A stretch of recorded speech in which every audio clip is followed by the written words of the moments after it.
ఇప్పుడైతే మనం బొచ్చే చేపల కూర పులుసు వండుకుందాం friends. Hi friends, welcome to Anjali Palleturu vlogs channel friends.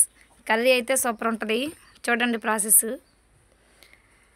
First ఉప్పు వేసుకొని శుభ్రంగా వాష్ చేసుకోవాలి ఫ్రెండ్స్ చేప ముక్కలు.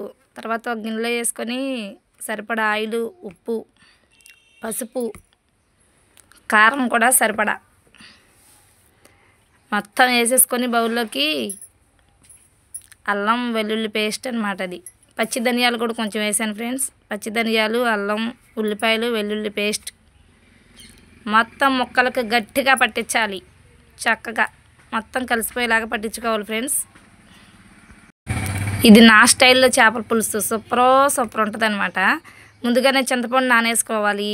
ఆ చింతపండు గుజ్జు పుల్లగా ఉంటే చేపల కూర సూపర్ టేస్ట్ ఉంటుంది ఫ్రెండ్స్. పాత చింతపండు అయితే ఇంకా ఎమ్మిగా ఉండిద్ది కర్రీ. చింతపండు గుజ్జు కూడా తీసేసుకొని మనం ముందుగా కలిపి పెట్టుకున్న ముక్కల్లో పోసుకొని చక్కగా మళ్ళీ ఒకసారి మొత్తం కలిపేసుకోవాలన్నమాట. మనం చేపల కూర కలపడంలోనే సగం ఉడికిపోయిద్దంట చేపల కూర. కలపడంలోనే సగం ఉడికిపోయిద్ది ఫ్రెండ్స్ చేపల కర్రీ. ఇంకా సరిపడా వాటర్ కూడా పోసేసుకొని మళ్ళీ ఒకసారి మొత్తం కలుపుకోవాలి. ఈవెన్గా మొత్తం అంతా స్ప్రెడ్ అయ్యేటట్టు కలుపుకొని చక్కగా పెట్టుకొని గంటతో తిప్పం కదా తర్వాత, అందుకనే ఇప్పుడే అన్నీ చూసేసుకోవాలి. కొలతలన్నీ చూసుకొని పైన మళ్ళీ కొంచెం ఆయిల్ వేయాలి. సూపర్ ఉంటుంది, ఇట్లా వేసుకుంటేనే బాగుంటుంది ఫ్రెండ్స్. మొత్తం ఒకసారి వేసేసుకొని మంచిగా తిప్పుకొని, ఇప్పుడైతే నాన్ వెజ్ అంటేనే కట్టెల పొయ్యి గుర్తొచ్చింది అనమాట నాకు. ఎందుకంటే కట్టెల పొయ్యి మీద వండుకున్న కర్రీ ఏదైనా అమోఘంగా ఉండిద్ది అనమాట. పొయ్యి మంట చేసేసి ఇప్పుడైతే పొయ్యి మీద పెట్టేసుకున్న కర్రీని ఇంకా పొయ్యిని చిన్న మంట వేసి ఇప్పుడు ఉడకబెట్టేస్తాను అనమాట. చేపల కూర మొత్తం దగడి మంటలు వేయకూడదు ఫ్రెండ్స్. చక్కగా చిన్నగా ఉడకాలి చేపల కర్రీ. అప్పుడే ఎమ్మిగా టేస్టీగా ఉండిద్ది అనమాట. ఇప్పుడైతే కర్రీ ఉడకడం స్టార్ట్ అయిపోయింది. నా వీడియో ఫుల్గా చూడండి ఫ్రెండ్స్. మీరు చేపల కర్రీ ఎలా చేసుకుంటారో కూడా కామెంట్ బాక్స్లో తప్పకుండా కామెంట్ చేయాలి. ఇదిగోండి ఉడకటం అయితే స్టార్ట్ అయిపోయింది.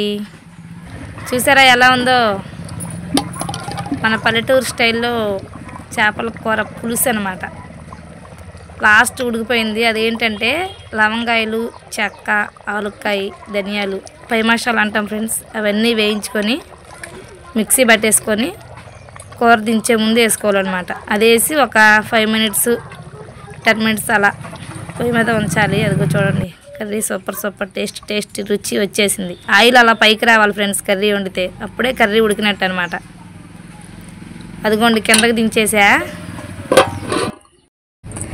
ఇంకా మా వారు, పిల్లలు అందరూ ఇంటి దగ్గరే ఉన్నారు ఫ్రెండ్స్. వాళ్ళకైతే వడ్డిస్తున్నాను అనమాట. చూడటానికి అయితే కర్రీ కనువిందుగా ఉంది, తినడానికి కూడా టేస్ట్ అమోఘంగా ఉండిద్ది అనమాట. ఎందుకంటే కట్టెల పొయ్యి మీద నా స్టైల్లో చేశాను కాబట్టి కర్రీ సూపర్ ఎమ్మిగా ఉండిద్ది. దీంట్లో ట్విస్ట్ ఏంటంటే ఫ్రెండ్స్, వీళ్ళకి ఏమేమి ముక్కలు కావాలో, చేపలు ఏ పాటు కావాలో వాళ్ళకి అయ్యే వేయాలన్నమాట. మా చిన్నోడికేమో ఇంకటి సైడ్ను పొడవుగా ఉండేవి కావాలి, మధ్యలో ముక్కలు తినడం వాడు. ఎవరికి ఏది కావాలో వాళ్ళకి చూసి వేయాలన్నమాట. ఇంట్లో పిల్లలు ఉంటే ఇంతే పరిస్థితి. తినే ఒక్క ముక్క కూడా వాళ్ళకి నచ్చింది వేయాలి కదా, అందుకే అనమాట. ఇంకా వాళ్ళిద్దరికి పెట్టినమాట. ఇది పెద్దోడికి కూడా వడ్డిస్తున్నా. తర్వాత లాస్ట్ నేనమాట. వాళ్ళందరికి పెట్టిన తర్వాత నేను పెట్టుకుంటా. చేపల కూర అయితే అసలు ఫస్ట్ ఎలా ఉడికిందో చూడండి. అదిగోండి చాలా బాగుంది. పులుసు ఫ్రై కన్నా పులుసే బాగుంటుంది నాకైతే. మన ఆరోగ్యానికి కూడా ఫ్రై కన్నా పులుసే మంచిది అనమాట. టేస్ట్కి టేస్ట్, హెల్త్కి హెల్త్. ఇదిగోండి ఇదైతే నా కంచం.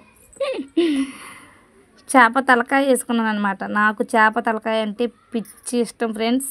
ఇంకా నా చేప తలకాయతో ఇంకా చిన్న ముక్కతోనే తినేస్తాను అనమాట, ఒక పూట వరకు. మళ్ళీ వేరే ముక్క ఏది వేసుకోను, ఒక తలకాయ చాలు, అది పెద్దదైనా చిన్నదైనా.